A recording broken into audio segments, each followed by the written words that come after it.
Good morning, everybody. It is January 31st, 2020. Kirk Spano here with Fundamental Trends, Margin of Safety Investing, and Blue Mountain Asset Management.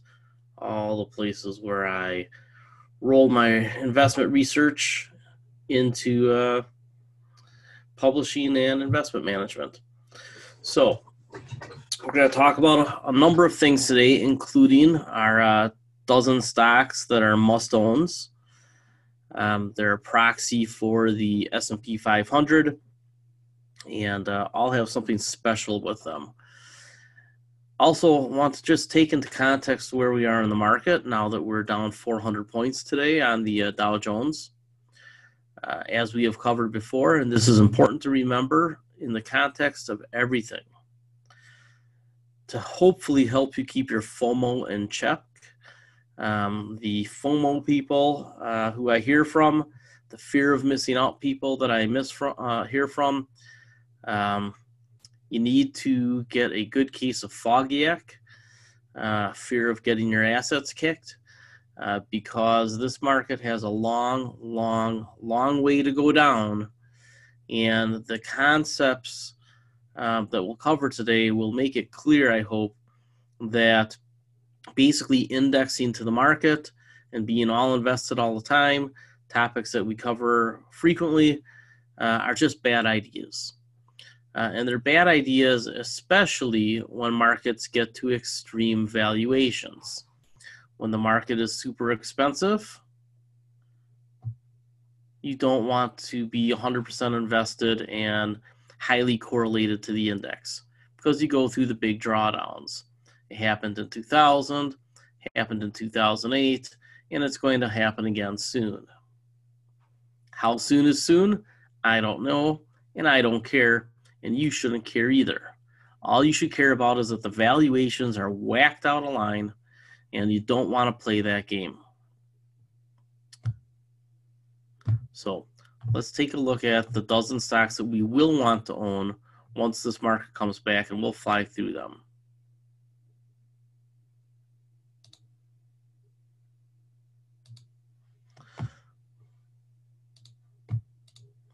All right, so the dozen must-own large-cap stocks that you should own, I think, and these are all going to be based on criteria that I don't think everybody uses. Now, I use some of the basic financial criteria, but each one of these companies has something special, and I'll go through each special item with each company.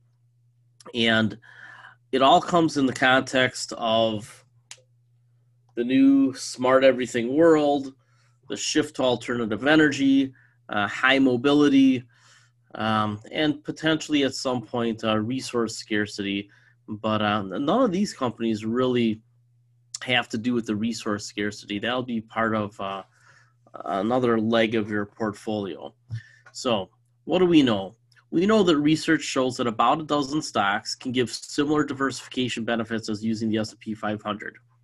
Our 12 stocks won't. We'll still be significantly less diversified than the S&P 500, but we'll be heavily skewed towards those things which will do well in the 2020s.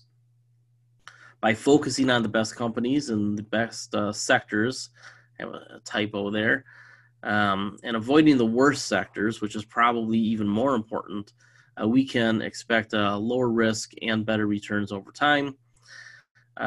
These 12 companies that we'll go over are all market leaders, and there's actually a 13th company as a bonus, an international stock that was recently written up by Dave Zanoni that I've been talking about for a while, about a year.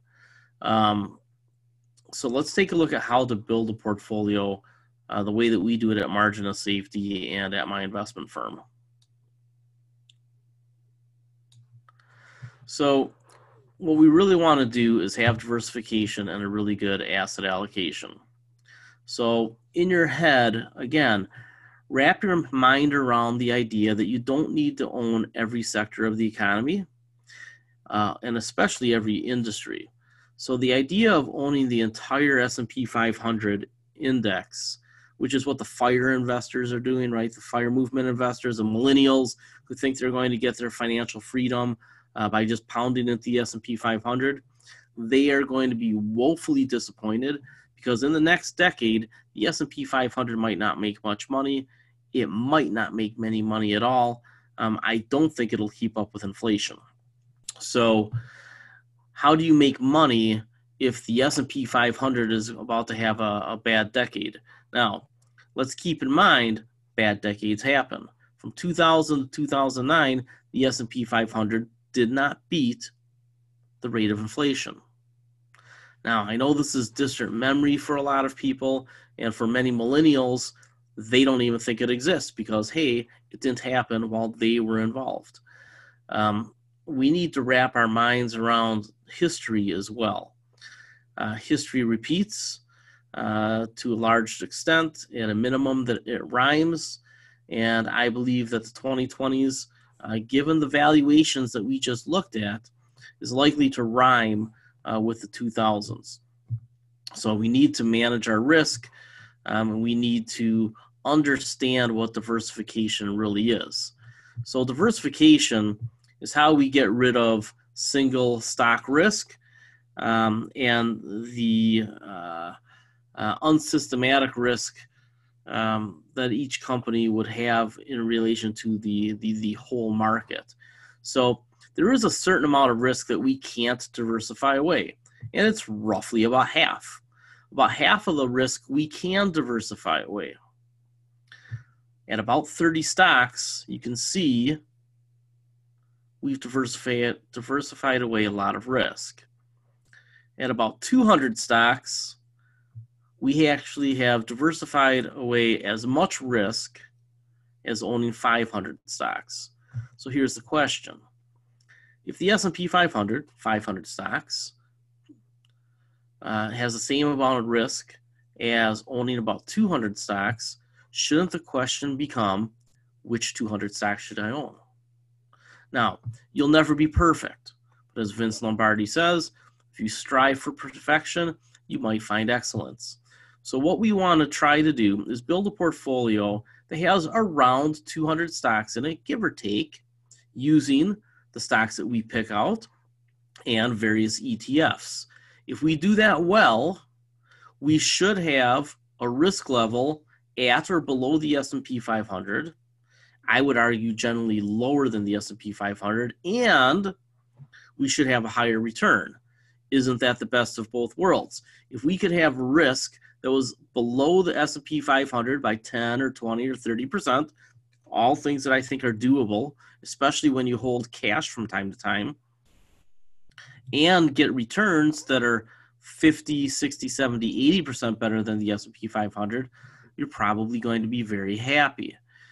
Statistically speaking, research shows that what I just said is very possible. In fact, various investment systems, not really buy and sell systems, but valuation systems, combined with some momentum and technical analysis, have proven to do just that. What have we done at Margin of Safety Investing? We've stolen all those good ideas. Why? Why not? We know that we can beat the market, and we know that we can take less risk. All we have to do is figure out how to use the tools properly. And that will be part of today's webinar. We're going to take a look at some of the tools. We're going to cover 4 articles that were recently written in Margin of Safety Investing so that everybody can do this. So the first thing you want to do with a portfolio in general is build a large cap base. These are the stocks that drive the index returns. So if you can, again, take lower risk but have a better return than the S&P 500 index, that's what you're shooting for. In general, you can build a portfolio of somewhere between 12 and 30 stocks that will do just that. Now, today we just want to talk about the very core of our stock holdings. So if we're trying to get to that 20-something or 30-ish range in total stock holdings, and really nobody should own more than 30 stocks individually because there is no way that you can keep up with them. So as you build your portfolio, you're going to use some ETFs And then you're also going to buy some small and mid-cap stocks. So if you think of your portfolio in three components, the large cap stocks that you own is the core of your portfolio, some ETFs that you use to overweight what you believe will be the better sectors of the portfolio of the economy and the markets, and then some small and mid-cap stocks that have huge upside, you're going to find a lot of success. Now, a word to dividend investors. Dividends are great, but they are not the be-all and end-all. Dividends should be part of total return. The idea that you can chase a 9 or 7 or 17% dividend, which I've had questions about this week, are just horrible ideas. Because in general, once a dividend gets terribly much higher than average, and really anything above or right around 5%, you're usually walking into a great big pile of risk, some sort of risk that you're not aware of. And I will show you a couple of charts just to point that out. And in fact, you can look at any MLP chart and go, look at that, an 11% dividend, but it's down 45% in the last 3 or 5 years. What good did that dividend do? It happens like that over and over and over again. Closed-end funds. Closed-end funds don't really have a dividend yield as you would understand it. Generally, they are paying out a portion of principal, and they make the payout look larger. So that payout ratio isn't a dividend ratio. It's different. It's dividend plus return of principal. And if the principal is decreasing, what happens to your portfolio in time? The income goes away too. So we need to understand what really is going on with all these moving parts. And if we simplify how we build our portfolios, and I'm a professional money manager, and I can tell you simplification is good.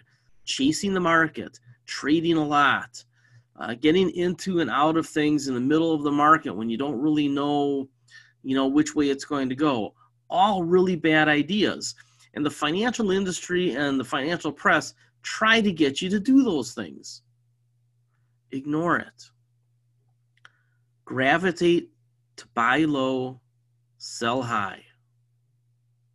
And understand that consumer investor sentiment drives things for periods of time. So you can ride those waves, and then when you start to see the waves begin to break on the rocks, get the heck away. And that's where we are right now in the markets. That's why I showed you the valuations. The waves are breaking on the rocks right now, and at some point, all the little boats are going to crash into those rocks. You need to be floating away right now. That's why I've been saying for 2 months now, sell into the market strength at the end of last year and the beginning of this year. And I also said you probably wouldn't get a lot of time at the beginning of this year to sell. That's proven to be true. So I hope that everybody who's a subscriber is at 50% cash or more. I am. And if you're not, you really need to find an update soon to trim your holdings.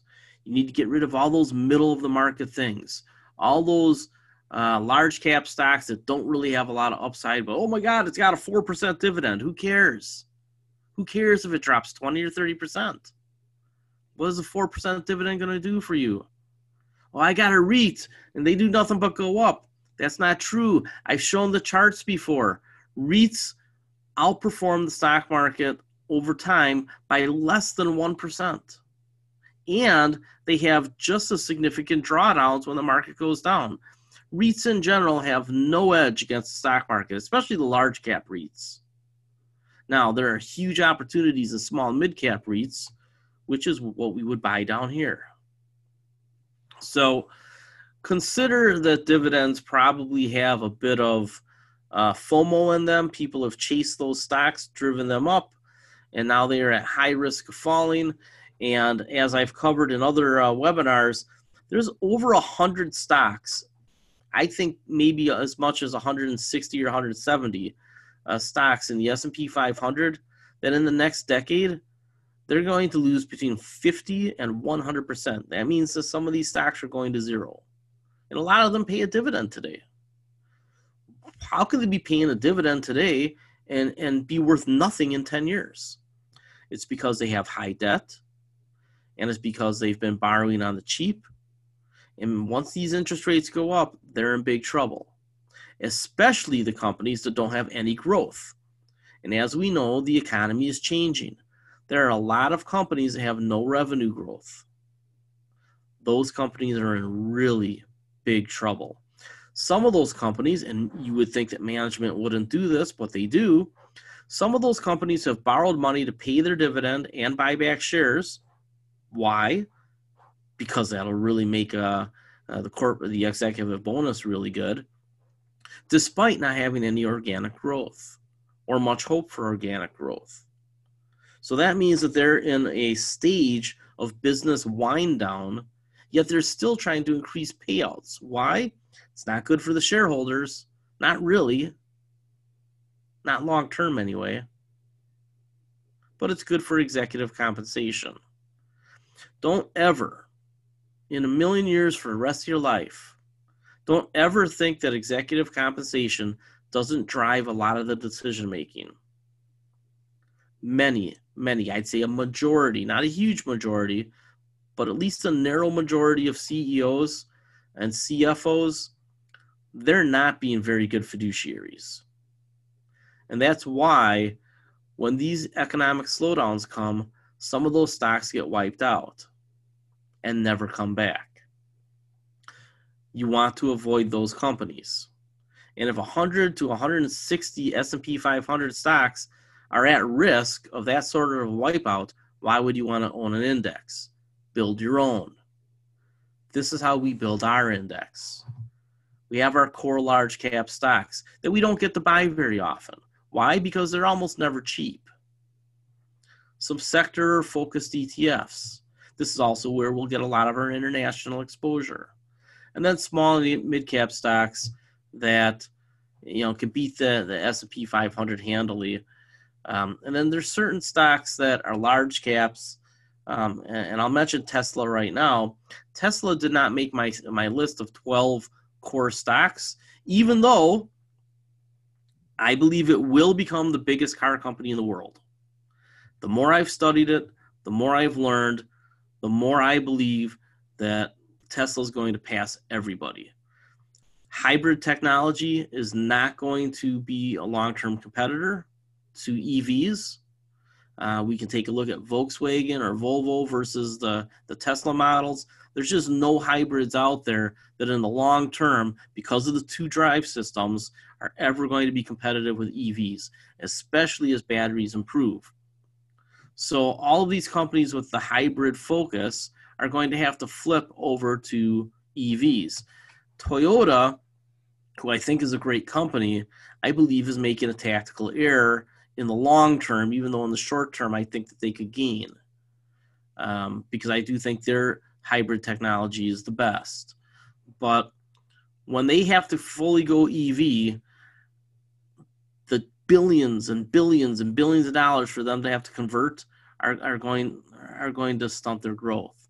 So I believe that the horse race here is between Tesla and Toyota to be the number one car manufacturer in the world, probably in the next 6, 7, 8 years. Toyota is flattish. Almost everybody else is losing market share because Tesla is gaining. Tesla's cars are, in fact, that much better. Now, that said, why aren't they in my list of companies that I would have in my top 12 core? It's because they're so damn expensive, and they haven't quite proven all the way, and this might change by next year, they haven't proven all the way that they can maintain profitability. I think they can, but they're not quite mature enough yet as a company. The stock would imply that they are. The actual corporate performance would say, let's prove it a little bit longer. So if there were one company that I would say is on the cusp of joining our 12 core stocks, it would be Tesla, but it's not there yet. If it comes back to $250 or $350 a share, I think maybe I have to bite the bullet and buy it again. I've owned it 3 times. So here's the 12 stocks, and we'll run through them really quick. And they're familiar names. These are all large caps. And why are they large caps? Because this is what drives the index. When you hear people say that 50 stocks are driving the index returns, these 12 stocks are in that 50. They're that big. They drive the S&P 500. So as these companies go, the S&P 500 goes. The Dow Jones too, to a certain extent, right? Boeing has been a drag on the Dow Jones Industrial Average. Why do we want to own these companies? And these are in rank order, right? These are in rank order, right? These are the dozen stocks I'm looking at. Usually we have to buy them on a correlated correction. Sometimes something goes wrong with a company and you can buy them on cheapness, just a short term, because they have to go through a transition. We've talked about businesses in transition over and over again. When a company is in transition, doesn't necessarily mean it has to be a reclamation project, right, or a turnaround. Turnarounds and reclamations don't usually work, but transitions happen all the time.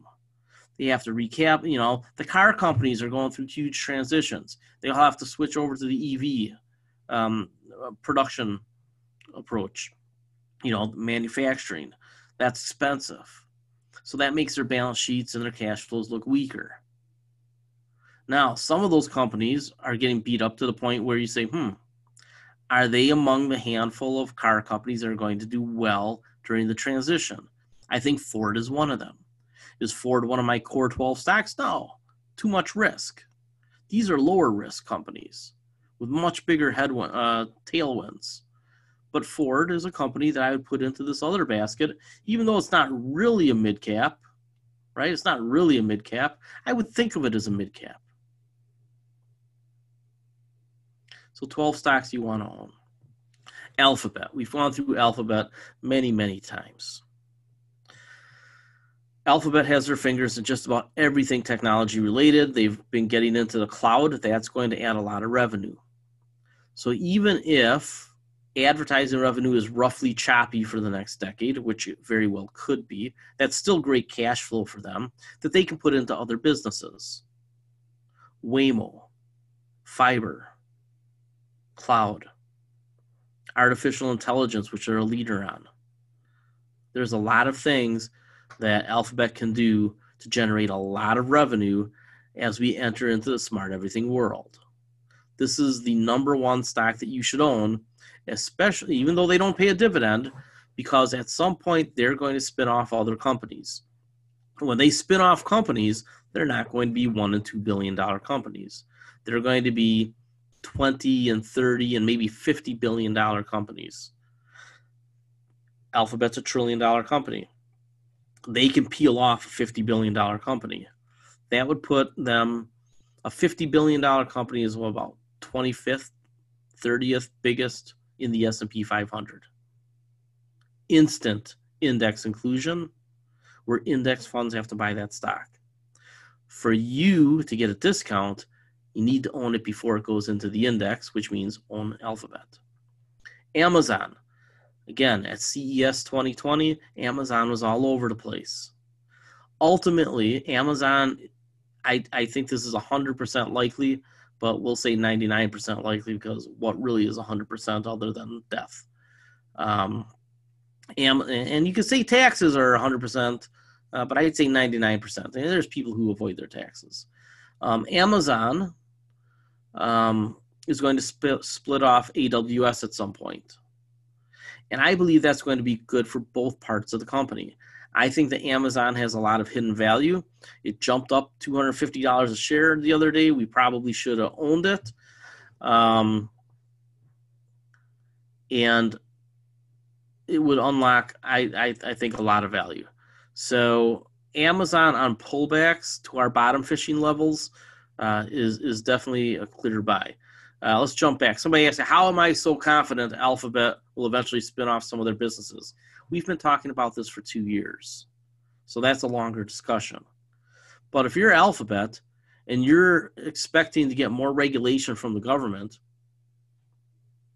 why wouldn't you start spinning things off ahead of time? Or go back a step. Why did Alphabet become Alphabet? They segmented off companies specifically for the purpose of potentially spinning them off. They've talked about it. That's how I know. It's a very easy thing to trace back. I guarantee you that they will spin off businesses. Guaranteed. There's no way that they don't. Now, do they spin off 7 or 8, or do they spin off 2 or 3? I don't know. Don't know that. But ultimately, I think the way to take a look at Alphabet is the same way you take a look at every company, is what is their core competency, and then what are the other parts of the business. Google calls certain things moonshots, and then they have various divisions. They're preparing to spin off companies. NVIDIA. Why NVIDIA? NVIDIA has grown very big. They have the #1 AI building platform out there. So their semiconductors, which are graphics and also processors, are core to not only cryptocurrency and graphics, but AI. So virtually everybody is using some sort of NVIDIA setup to develop their AI. That's just going to keep on developing, as we've talked about in some of our other webinars recently when I was at CES. Lam Research, semiconductor technology that almost everybody uses again. They pay a nice dividend that's growing fast. Lam Research is, I think, one of the very best companies out there, and I think we've overlooked them. They are a great pick and shovel company for the semiconductor industry. Apple, as I've said before, why would you own a bank when you can own Apple? Apple's dividend is growing. They've bought back more shares than I think 490 companies in the S&P 500 combined. I think that's the stat I saw. They have a mountain of cash that they're returning to shareholders, and they're going to keep adding services as we go forward. Now, I believe the Apple's overvalued right now, probably by 30-ish%.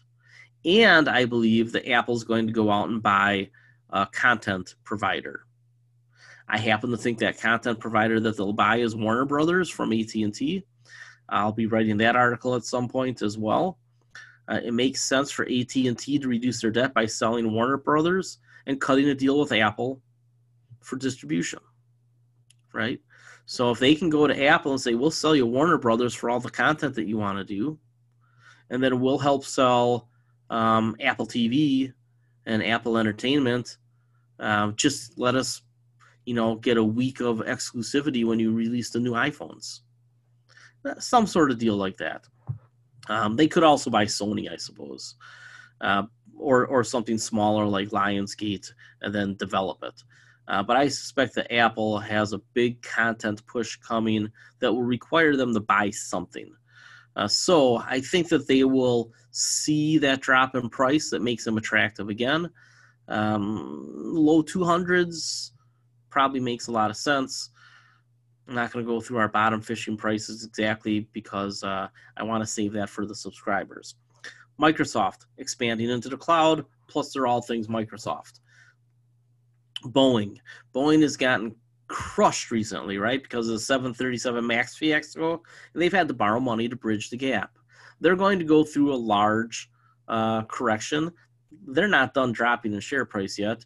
If you're a subscriber, you know what our bottom fishing price is, and it's quite a bit lower. But when it gets there, and a number of our stocks got there in the 2018 correction, Boeing's a company you want to own because flying's not going to go away, and there is a duopoly, right? Them and Airbus make almost all the airplanes in the world. Lockheed Martin, we've talked about them before. They just keep going up, and but they've had some pullbacks lately. They're finally getting close to a spot where I would buy them. They, between multiple different types of technology, they're one of the top companies in the world, no doubt. Northrop Grumman is about half as big. They too are a great company. Technology, aerospace, go right down the list.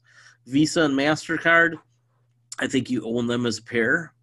You may not have as big of positions in Visa and MasterCard as you do, say, in Alphabet and Amazon, but together, a couple percent in each one, I think you're probably in good shape. They are connecting the digital financial world. There is still about $20 trillion a year in business that they can go after. It's a big market. And they've moved into cryptocurrency and peer-to-peer and business-to-business transactions as fast as anybody. Now, I really like PayPal and Square as well, but those aren't types of companies that you put in your core, right? They're not connected anywhere. They're more like those mid-caps that you buy, even though some of our mid-caps are pretty big mid-caps. Home Depot. The United States is short on single-family homes, and in order for us to grow our economy, I don't care how you feel about this, we need a lot more immigration. We need somewhere in the neighborhood of 2 to 3 million people per year, probably closer to 3 million immigrants per year. Otherwise, the economy is going to stagnate. There's really just no two ways about it. We want to preferably get educated young people into the country, but young people in general. Now, the 13th company is Alibaba. Of all the companies in the world, Alibaba is the one that I want to own because they are going to dominate. They're already dominating cloud in Asia. The cloud in Asia is way behind the cloud in the Western world as far as development. You're looking at a growth rate over the next decade of somewhere between 500 and 1,000% for the cloud in Asia. Alibaba is going to get a huge share of that. Now, we can try to find a couple other companies as well, but Alibaba is set up in a way that I was skeptical of at first, but I think it makes a lot of sense now why they're partially offshore China, right? It gives them a lot more autonomy from the Chinese government. So even if they ever have a hiccup in China, they still are everywhere else throughout the rest of Asia. And that's good for them. So of the companies that I think are must own, if you're going to build a core large cap portfolio, these are the ones. About half of them pay dividends, right? Lamb's paying a dividend. NVIDIA even has a little dividend.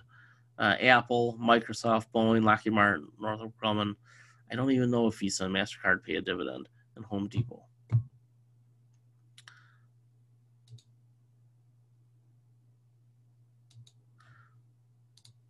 So I use bar chart quite a bit. It's great for sorting and for getting a quick look at things. One of my screens I just call Performance Plus Factors.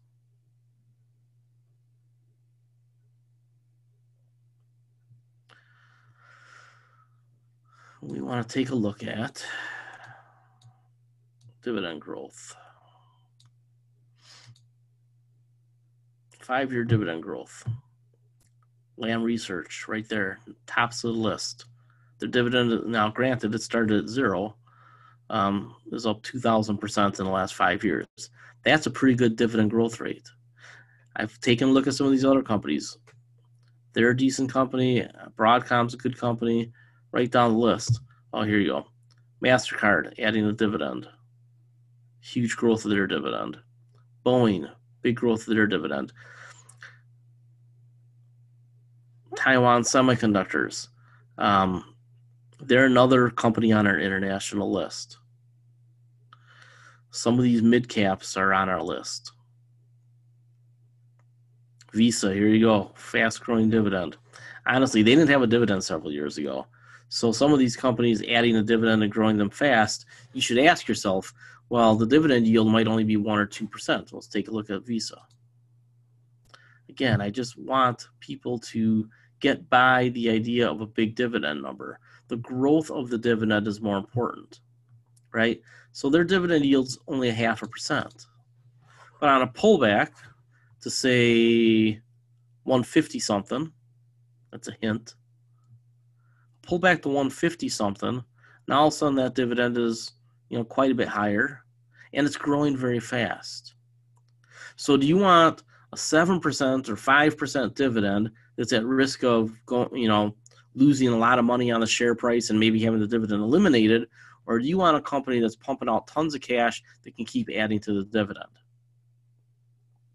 Think about cash flow above dividends. And you can only get free cash flow if your business is growing. A lot of the world's businesses are not going to grow anymore. You have to find the companies that have growth. There are certain resource plays that are value plays. There's a handful of value plays in tech as well.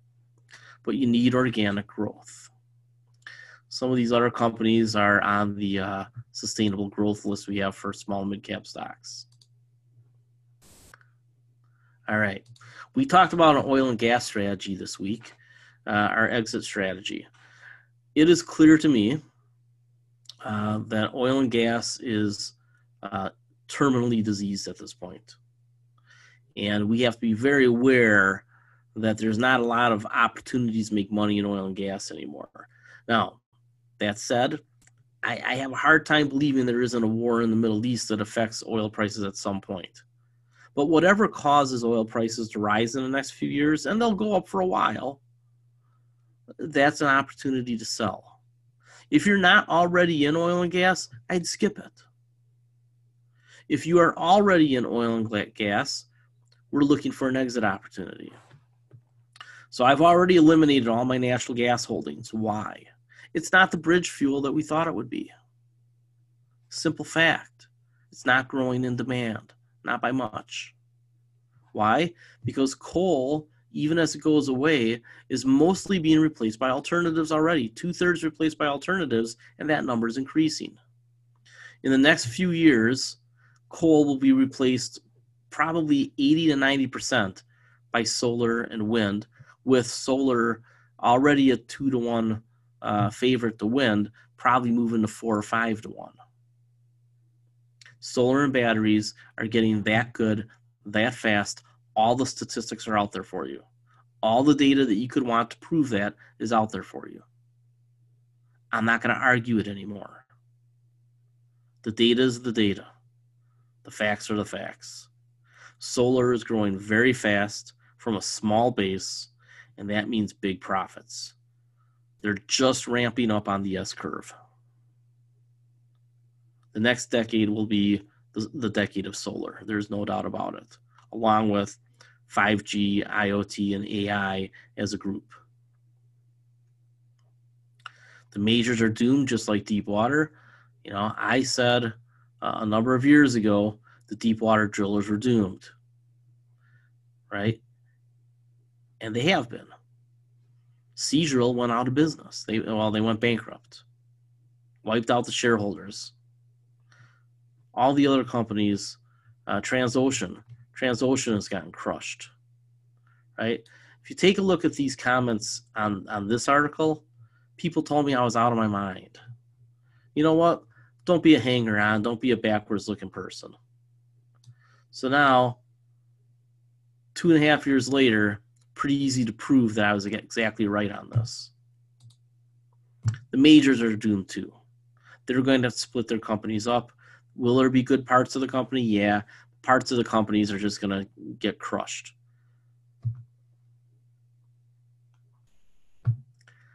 Shale. In general, most shale is unhealthy. There's only about a dozen companies that are free cash flow positive, with a few more coming. And that probably doesn't last real long. And nobody wants to buy those stocks anyway.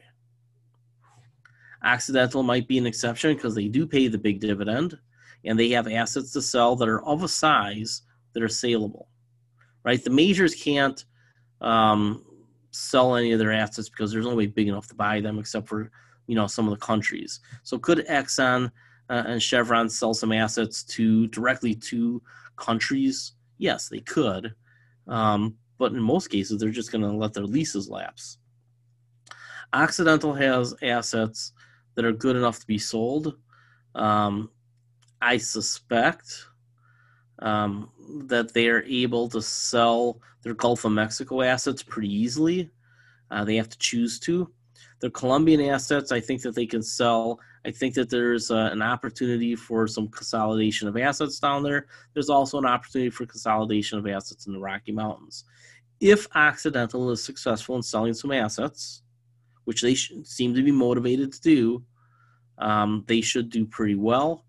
And because of their other lines of business, the things that get ignored, like CO2 and natural gas in the Permian, they should do pretty well. So what Occidental needs to do is move in the direction of being a Texas-based company because of the easiness of getting the assets out of the ground and getting them to market because they're close to the Gulf and all the refineries. The Permian pure plays. There's several. The two that I focus on are Pioneer and Parsley. You can buy these right now. They're beat to hell, right? Or buy them in a day or two. Pioneer, I'll even tell you, the bottom fishing price is about 120. I think it's under 130 as of today. Parsley, they're probably the most likely company to get bought by a major because they're the right size and they have all Permian assets. So I think that this is probably the one with the most upside, but I think this one's probably the safest. So buying Pioneer and Parsley, probably the only two that you have to own if you're going to be in oil and gas. But I think the Occidental is going to make all the right decisions, and they're so cheap that the value of their assets probably are double what their share price is. I don't know a lot about Concho and Diamondback. I know they're good companies. I know they're Permian pure plays, and they're probably going to get bought as well, or they'll just become very free cash flow positive. Remember, all of these companies in the Permian are about to get natural gas revenue because of the pipelines that were built. Occidental as well. And that's why I don't want natural gas plays and say, Antero or whoever else out in the Marcellus.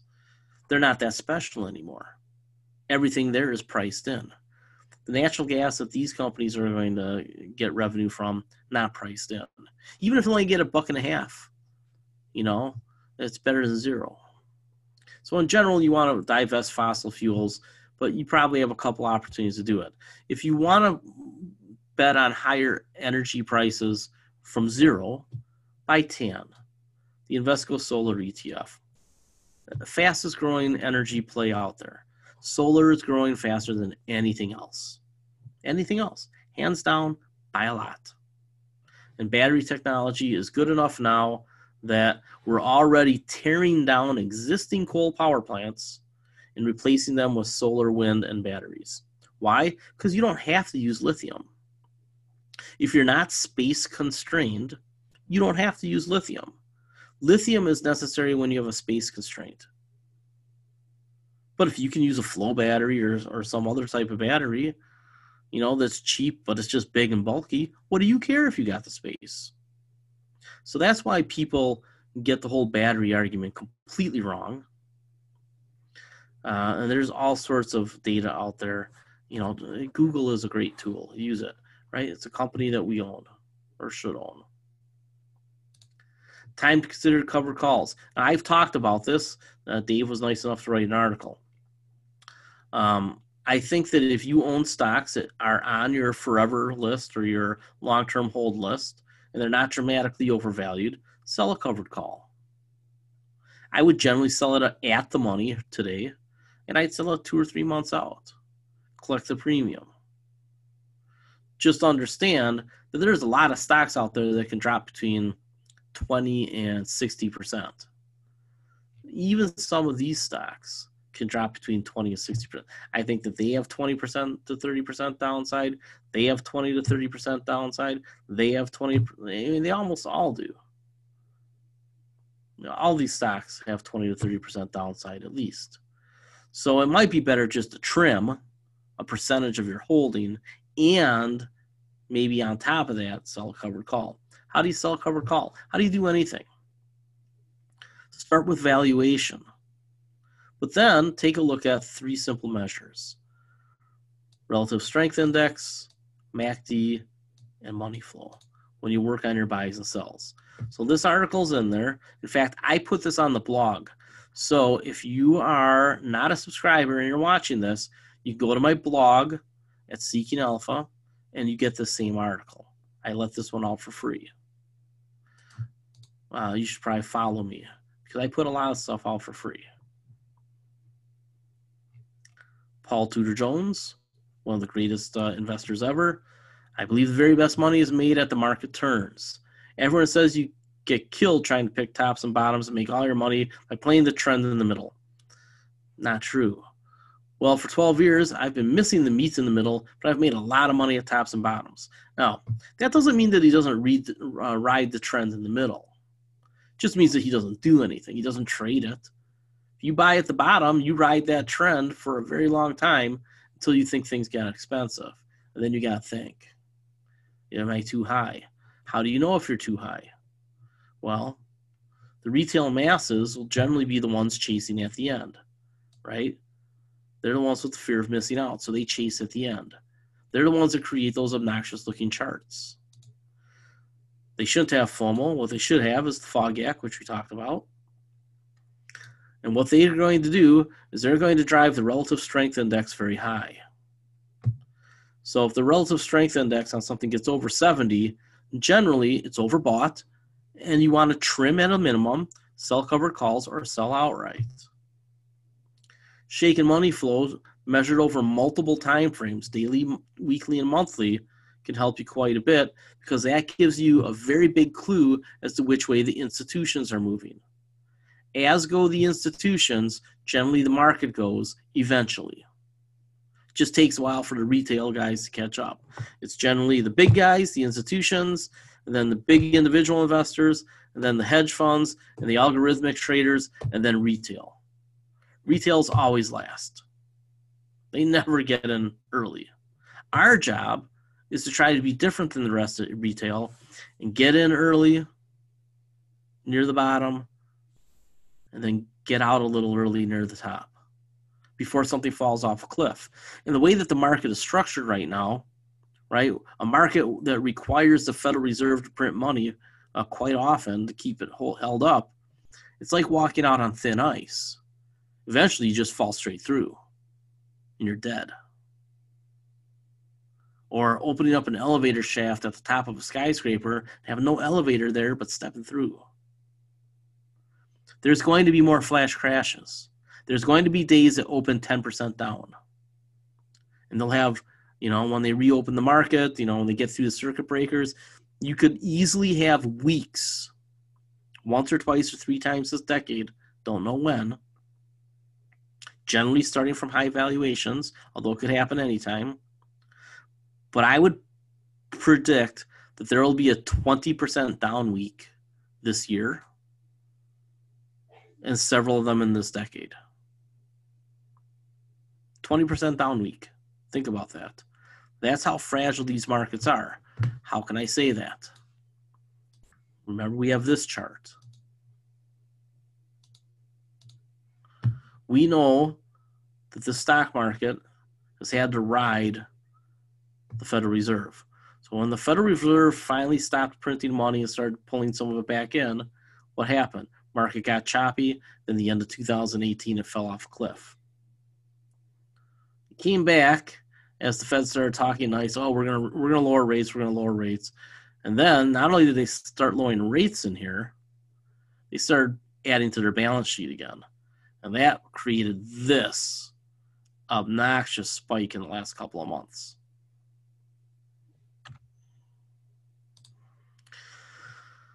So MACD, if you follow this, is not an overbought or oversold signal like these other two. This is really just momentum. So I'm going to give you an example using the TAN, the Invesco Solar ETF. So if you take a look, you have here, let me double check to make sure I have this correct.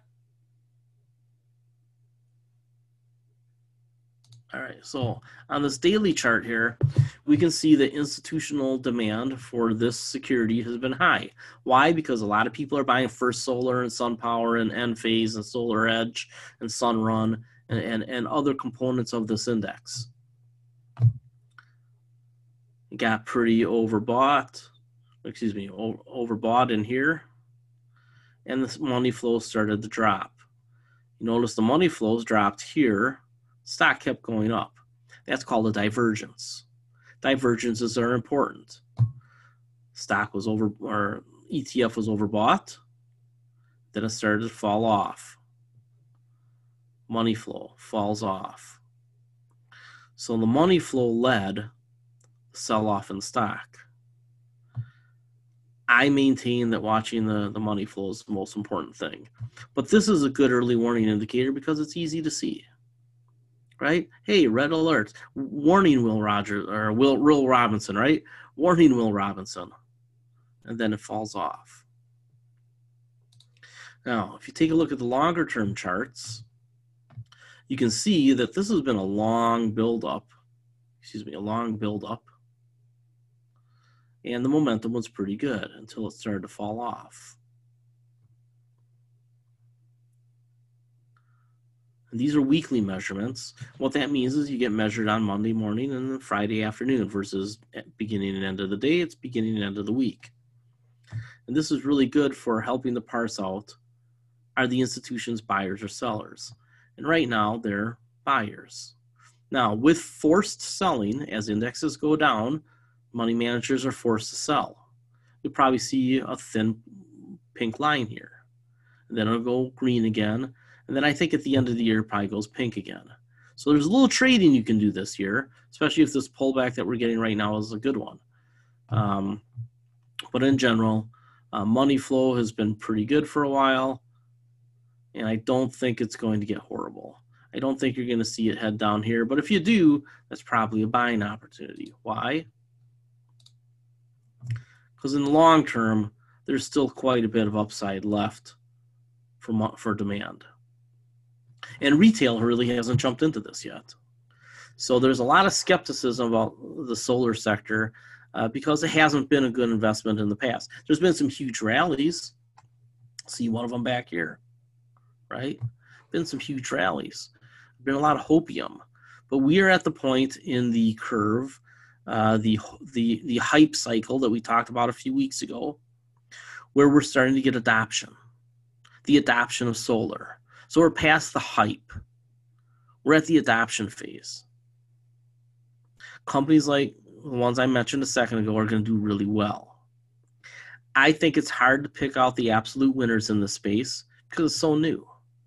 I like Enphase and SunPower, but in general, I just use the ETF. So if I want to have a couple of small and mid caps that I think can do very well in the next decade, I add solar and Enphase to those accounts. But pretty much everybody owns TAM.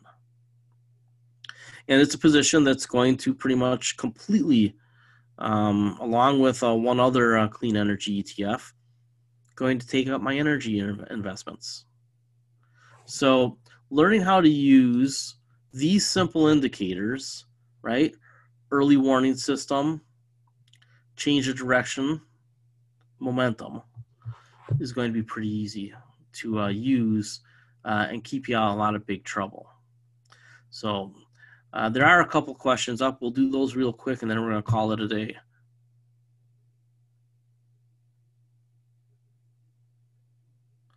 So, we have getting started articles. People want to know how much to own of each. In one of these articles, we talk about that. There's a chart. If you haven't read these, you have to read these. Right? Stock trade size is a percentage of portfolio. You always want to scale in, right? If you're going to get to 4%, do it in increments until you get to 4%. That's a big position. I told you on MasterCard and Visa, maybe 2% each. So you probably buy in 0.5% or 1% increments. Probably never have a stock position more than about 4%. There's a few ideas out there that you can do a little bit more. But in general, 12 times 4 would be half your portfolio already. So 1 and 2% position sizes for stocks are normal. 2% is probably most normal. ETF, you basically double those. And you can even triple those. ETFs, because they're baskets of stocks, but generally not, we generally use less diversified funds. So you don't want to get real huge. QQQ is pretty much the only one that I'd ever go above 12% on an ETF. But I think TAN, I'm working my way towards 12%. That's what I think. Yeah, and I'm not telling people to buy TAN right now. I'm not. I didn't tell anybody to buy TAN right now. It's not at our bottom fishing price. So we need to always take a look at where something is. These charts are actually pretty new for TAN. So you take a look at the daily on TAN, where is this today? I'm guessing after today it's lower. But when this gets down to around 30, and this goes down in here, you should be looking, right? Don't ask for a specific price, because we never know that. We can ballpark it based on big support levels, but really we need to take a look at this. What if the coronavirus is worse than we think it is, right? That could be a big deal. All right, we're going to be done recording, but I'll answer a couple more questions off air. I think it's important that you read these articles and you understand them. The RSI, MACD, and Money Flow article is in our Getting Started. Have a great weekend, and tomorrow, World Series of Poker in Milwaukee.